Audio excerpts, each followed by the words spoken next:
अरे बहन के नौका के तोरती के बाला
जितनी सखी से है ना सबके सब कच्चा उठा कर बना नगर चलावला जाओ कर अपना नगर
देखो बहन, तुम लोग सब समझदार होकर भी बात कर रही हो। यही अंगूठी मेरे स्वामी जी को पता लगाएंगे बहन। तुम राज मोहब्बत की तमुक ढूंढो दीदी, समझ गई ना? ठीक है चलो।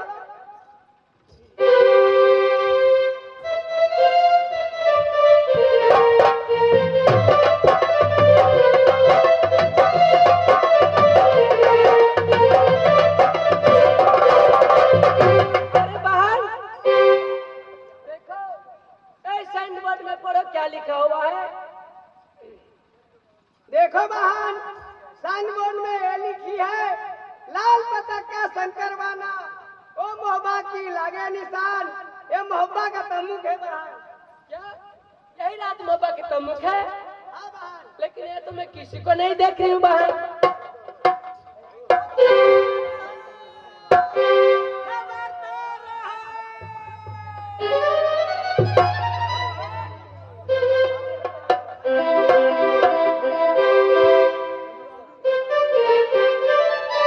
अरे बहन, तुम देख रही हो पहरा पर तो बॉडीगार्ड पुलिस है, कैसे काम चलेगा बहन? कोई उक्ति सोचो दीदी। पूछ के देखो बहन। अरे जाके उसे पूछो। क्या बात है? ये कहाँ का तमुक है? तुम पढ़े लिखे नहीं है? पढ़ी लिखी नहीं हूँ। ये राज मोहब्बा का तमुक है। इसमें कौन है? मेरे बाबू इंदल है, मेरे महाराज क्या है खिचड़ी खेलने के लिए श्री गंगा में। आपको महाराज श्री गंगा जी में झिझरी खेले गए हैं। आपको महाराज को चौरा ब्राह्मण मेला में हकार मचाए हुए थे कि आज मेला की यात्री जाके मेरे बेटे अंदर से खबर देना दे, इसलिए कह सके चाहिए आपको खबर देना आई हूँ महाराज।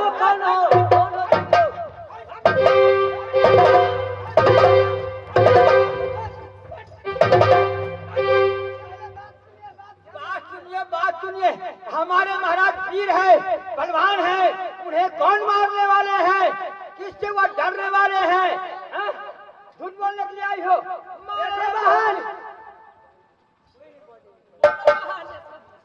देखो बहन, कहो क्या एक बात है? ऐसे नहीं मानेगा। तो फिर एक को बकरी बनाओ और एक ठो बोकरा बनाओ।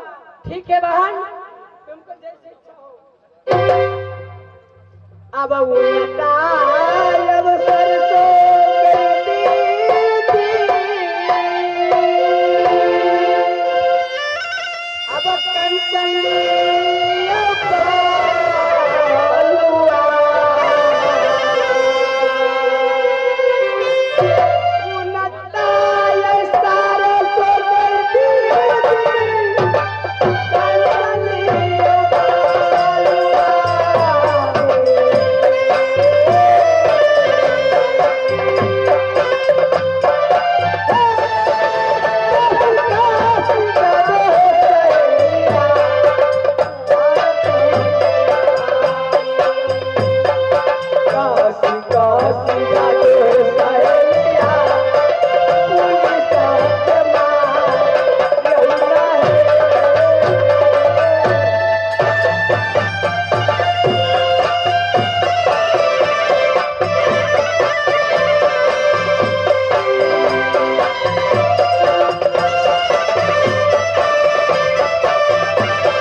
पूछे छियो तो हमरा थुकना लगा केला करे चले।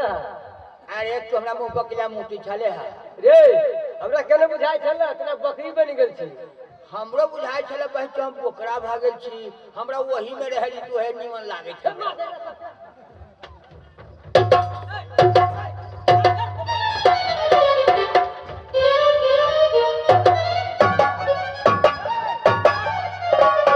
अरे बहन देखो ए लात की देवता बात नहीं मानी। हाँ बहन इसकी जादू की मार मारो, जैसे कृष्ण जी की मूर्ति रहती है ऐसे मूर्ति बना दो बहन। ठीक है बहन। जाके देखो तो मुख में कौन है उस जगह। ठीक है बहन, ये जाके देखते हैं।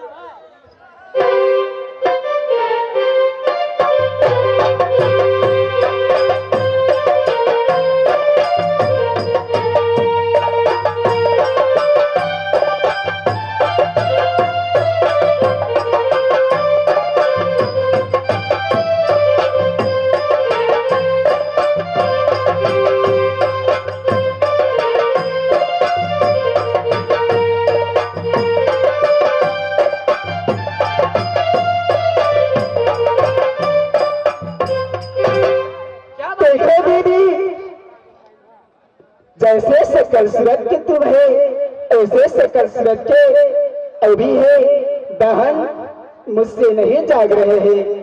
तुम तुमसे नहीं जागता है? हाँ बहन। ठीक है, जाके तुम बैठो। अरे बहन,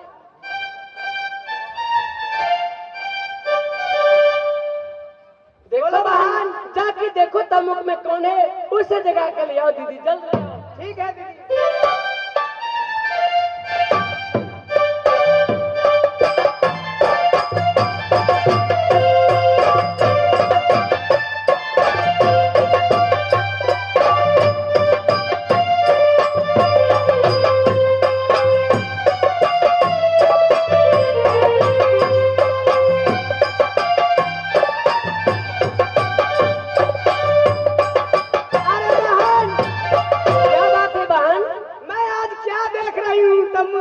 क्या देखियो?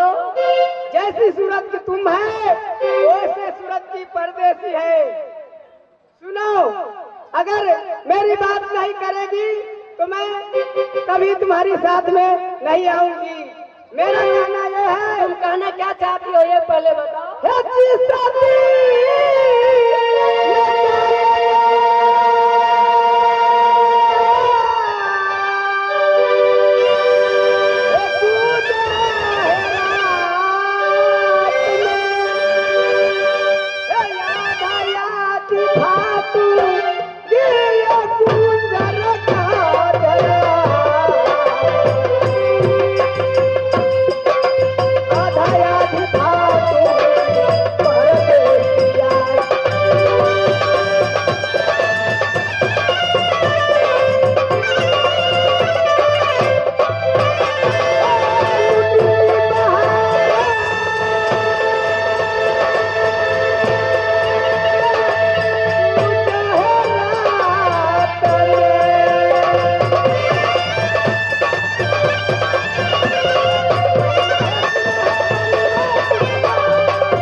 तो तुमको मैं 5 मिनट के टाइम दूंगी, तुम 5 मिनट में हंसी मजाक कर लेना, उससे ज्यादा टाइम नहीं दूंगी बहन। ठीक है बहन, हमसे वो जागने वाला नहीं है, आप ही जाकर जगाइए। ठीक है, बैठो तो।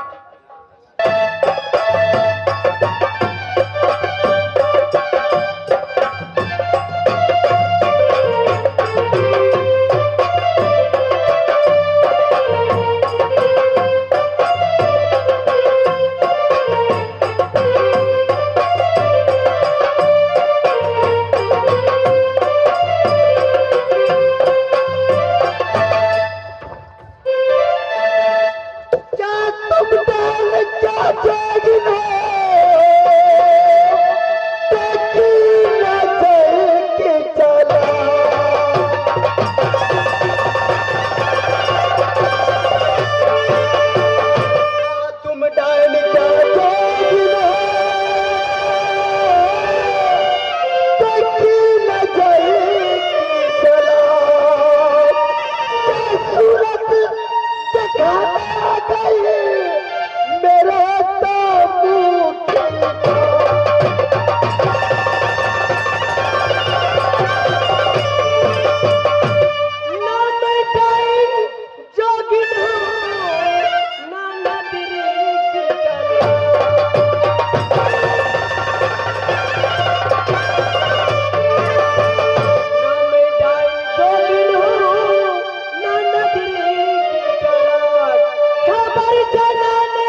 वाली हो और मेरे दामुक में किस लिए आई हो?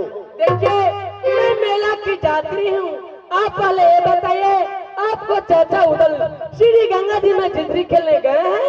मेरे चाचा उदल, सही में मेरे चाचा उदल खिचड़ी खेलने के लिए श्री गंगा जी में गए हैं।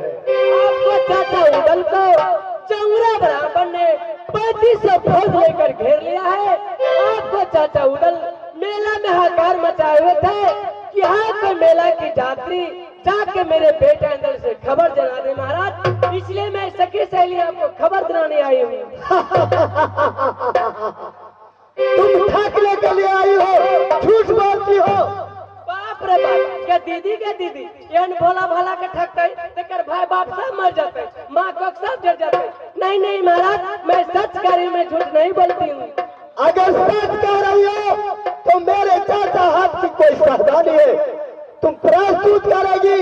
अगर मेरे चाचा हाथ की कोई सावधानी दोगी तो मैं मान लूंगा सही बात है। ठीक है बच्चे, मैं आपको भी देती हूँ महाराज।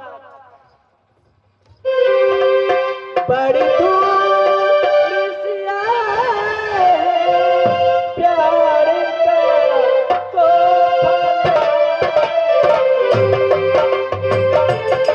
बड़ी दूर से आए प्यार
का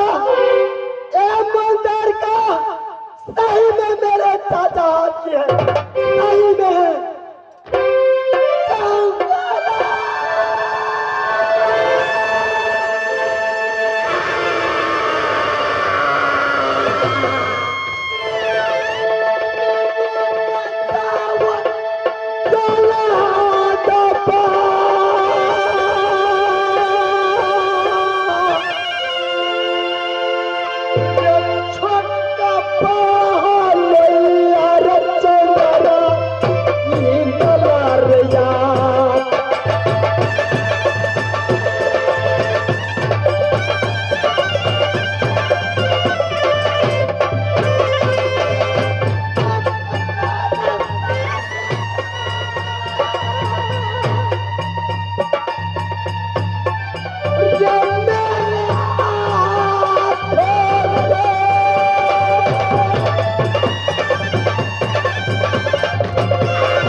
मुझे चाचा के पास पहुंचा दो, ना जाने मेरे चाचा किस हाल में होंगे, ना जाने। आप लोग कहते थे ठगना ही हो, झूठ बोलती हो, तुम्हें की पहुंचा दो, क्यों मैं जाऊं? आप बताइए आप क्या करोगे फिर? नहीं, तू ठीक कह रही हो, ये मेरे चाचा हाथ की सावधानी। तो ठीक है, मैं आपको 2 मिनट में पहुंचा देता हूँ। चल पहुंचा।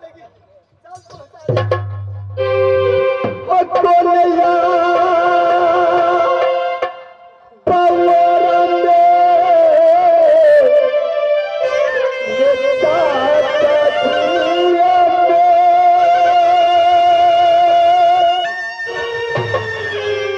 कोलैया पवरम ये चाचा बेटा बेटा कहता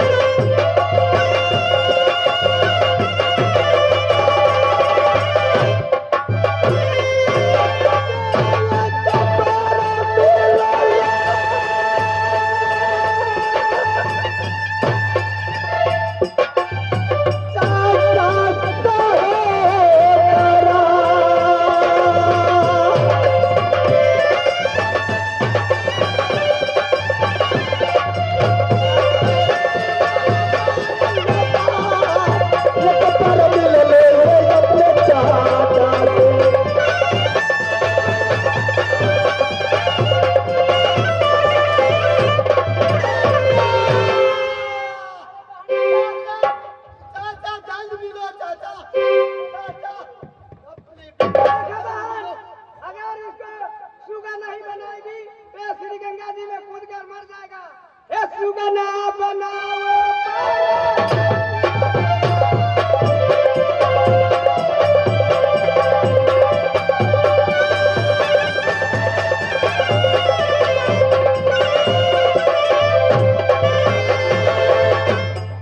सीताराम कहो, सीताराम कहो, गोपी कृष्ण कहो। गोपी कृष्ण कहो। अरे बहन देखो, ये अभी टेटिया सुगा है, इसे गुजरात में ले जाती हूँ, इसे लाल लाल और हरा हरा मिर्ची खिलाऊंगी, इसको बाद में जरूर लौटाऊंगी बहन। जल्द लेकर भागो बहन।